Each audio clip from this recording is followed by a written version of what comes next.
As far back as I can remember, I loved being out in nature. And I also had the pleasure of growing up in an area where there were a tremendous number of ravines. And the ravines, of course, provided countless hours of play in the creeks, play on the slopes. I guess I was always keen on learning about nature. And when you learn about nature, I found I always wanted to share it. Maybe that's why I became a teacher, because this desire to share what I had learned. As a high school teacher, I always encouraged environmental education. I was always part of that, environmental projects, environmental clubs. And when I finished my teaching career, I continued on to work for the Muskoka Conservancy. And through the Conservancy, we have been in the process of trying to protect environmentally significant properties. The work's important because they aren't making any more wetlands and shorelines and woods, and I think there's always development going on. There's good development, bad development, and I think it's important for us to protect those areas that are under threat from bad development. And there are donors, there are people who are willing to contribute those properties. That's why it's important to me. As a field biologist, it's a joy to be outside and looking at these properties and seeing some very special properties that I probably wouldn't have an opportunity to see under any other circumstances. And it's also a delight to go out with these other professionals, and we learn so much from each other. My view has been that if you want to educate people about the environment, about conservation, you've got to make it easy and fun. And I think the more that conservation organizations engage the public in meaningful ways, in a social setting, I think that's where the hope is.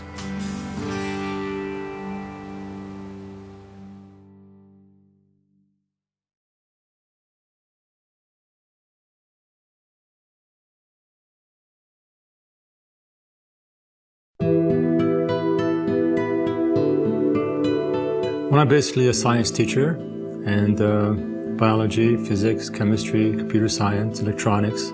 So I have an interesting background that blends both the hardcore probability statistics, physics, electronics, with the biological.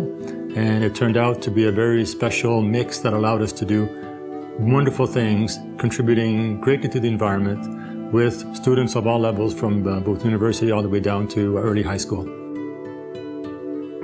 One of the things that I made a point of doing when I was at the high school level was taking young people and turning them on to science and turning them on to the environment in particular, hoping that they would make careers in science in different ways.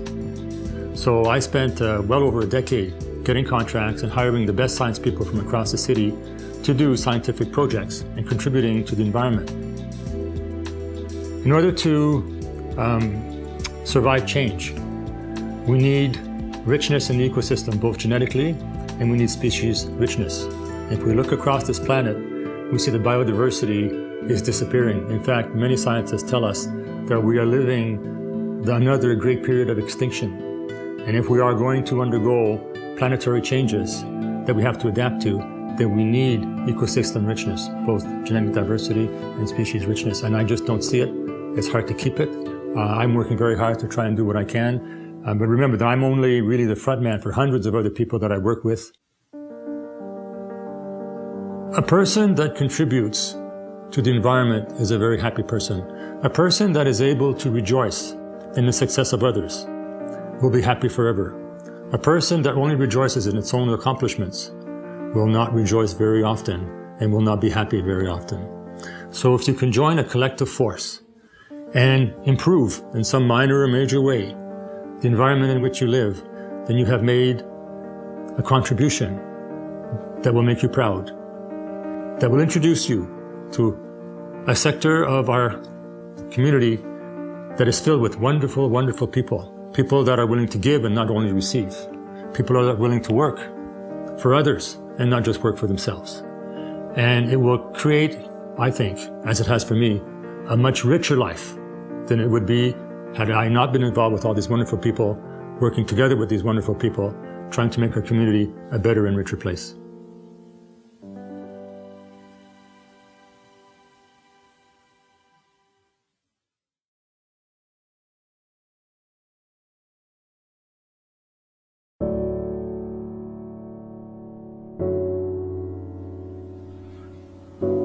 I believe that protecting our resources for the future and for my children and my children's children is probably one of the most fundamentally important things that you can do. And leaving a legacy of protected resources, sustainable resources that can be reused in a wise fashion is a great undertaking and has the potential to have great value to future generations. The use of our resources are actually irreversible. When we convert land into subdivisions or we pave it, you reduce the amount of water that can infiltrate to groundwater. And therefore, for generations, generations down the road, you might have affected the ability to draw on that resource. So if there's something we can do to protect that, that's valuable. The work that's done in conservation is often done through others. So you have to be able to persuade and cajole them to a direction that is appropriate to protect or conserve the resource. So the ability to communicate effectively, the ability to explain your perspective and bring it some meaning and persuade other people to the direction, I think is absolutely crucial for the future leaders in this business. We have to think, I believe, more carefully about what we can sustain with the natural environment and protect the natural environment for future generations. And so thinking about how many people the land will sustain is something that has to be thought about. It's a very difficult discussion, but it's something that I believe the politicians will have to think about. And I think fundamentally, we haven't brought that, if I can call it the carrying capacity of the natural system into the discussion about how many people you can have in an area consuming goods and services. And I think there needs to be more discussion about that than there is. So the challenge of the future is to look at the natural resources first and see what it can sustain, and then make decisions about what the population can be or should be, how much we can grow, and go from there.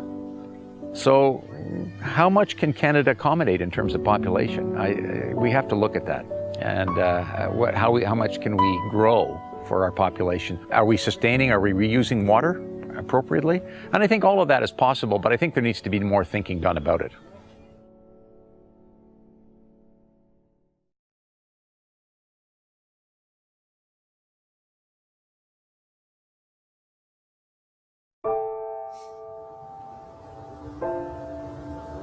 One area that's always interested me, at least in terms of the conservation authorities, the time I've been in them, has been in the land acquisition area of sensitive natural heritage sites. There are a lot of areas in this watershed. We've acquired about almost 4,000 acres in the last 10 years.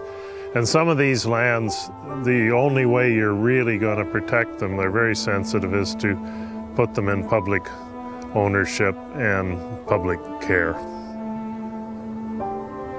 I don't know where the years went, but I've really, really enjoyed the time, and not just in conservation. My original degree was in forestry from the University of Toronto, and I worked in the forest industry, and I've worked in the development industry, and but mostly I keep ending back at the conservation authorities, and they're just a really great place to work.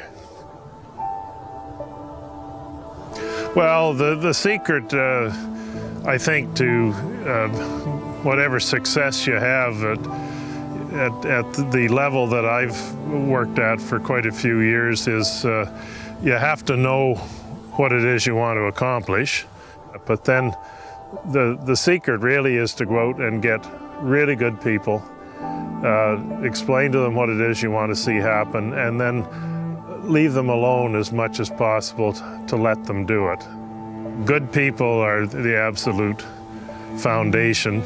And the other side of it is I've been very fortunate over the years in many of the people that I worked with that mentored me. And that's important too, because you can learn an awful lot as you move through your career by paying attention to the people that you're reporting to or working with. And somebody once said, when your lips are moving, you're not learning anything. So, you know, I think you really have to pay attention to and absorb that knowledge and that experience from mentors, and I've had some wonderful ones, including Art Latornell.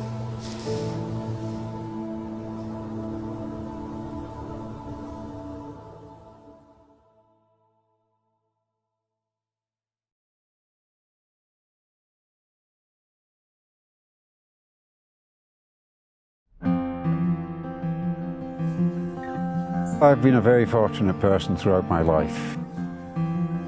I started life in Scotland as a boy, and there I was introduced to a remarkable range of wildlife and wild landscapes. And it led me into a career in education, in outdoor education in particular, and I've really been privileged to have a full career where I taught outside. This was the classroom in which I was involved with children of all ages.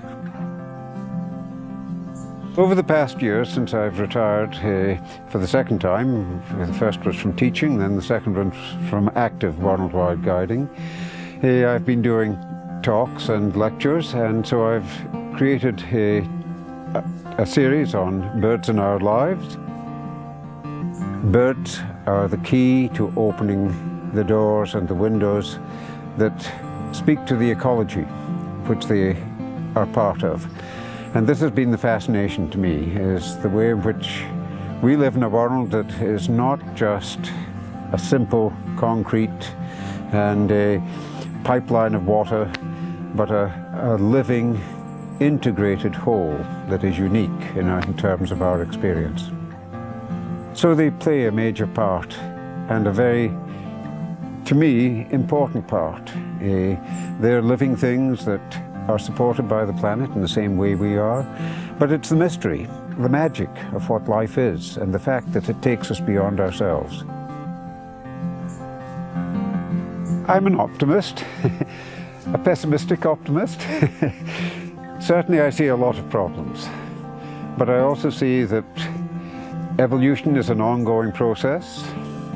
We are part of that. So our impact is profound at the moment, but I'm sure we will come to realize that we cannot be an ever-expanding presence on this planet and begin to come back to some of the touchstones. What is this worth? Why do we care about it? If it's something that's important to us, what is the future going to be for our grandchildren if we let this slip away?